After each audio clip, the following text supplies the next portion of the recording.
আজ সকাল থেকে বেশ মেঘ করেছিল। আর এই মেঘলা আবহাওয়া দেখে আমার খুব টক মিষ্টি ঝাল আচার খাওয়ার ইচ্ছে হয়েছে। তাই ওই আচার বানানোর জন্য আমি বাড়ির কাছেই এক ভুসিমাল দোকানে গিয়েছিলাম চিনি আনার জন্য। আর জানো, যাওয়ার পথে এই সুন্দর ছোট ছোট হলুদ ফুলগুলো দেখলাম, যেগুলো ঘাসের মধ্যে বিনা যত্নেই বেড়ে উঠেছে। আর আগের দিন আমি বাজারে এই ফুলের চারাই বিক্রির জন্য দেখেছিলাম। তো যাই হোক, দোকান থেকে বাড়ি এসে দেখলাম মা সোহাগী পুত্র কন্যা আমাদের চিকু পিকু মায়ের কাছে আদর খাচ্ছে। আর ওদিকে চিকু আমায় পাত্তা না দেওয়ায় পিকুকেই আমি কোলে নিয়ে একটু আদর করলাম। তারপর আমগুলোকে হলুদ মাখিয়ে রোদে রেখেছি, আমের জল যাতে শুকিয়ে যায়। আমগুলো রোদে দেওয়ার পর ছাদের অন্যদিকে দেখলাম মা আর সন্তানের ভালোবাসার কিছু মুহূর্ত। সত্যি বলতে আমার কাছে এগুলো নতুন কিছুই নয়, তবুও আমি এই দৃশ্যগুলো মুগ্ধ হয়ে দেখি।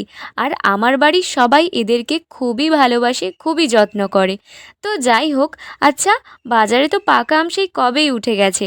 এই গরমে তোমরা কি আমার মতো বিকেলবেলা ঘুম থেকে উঠে পাকা মিষ্টি আম খেতে পছন্দ করো, নাকি গরমের অন্য কোনো ফল খেতে পছন্দ করো? কমেন্টে জানিও কিন্তু।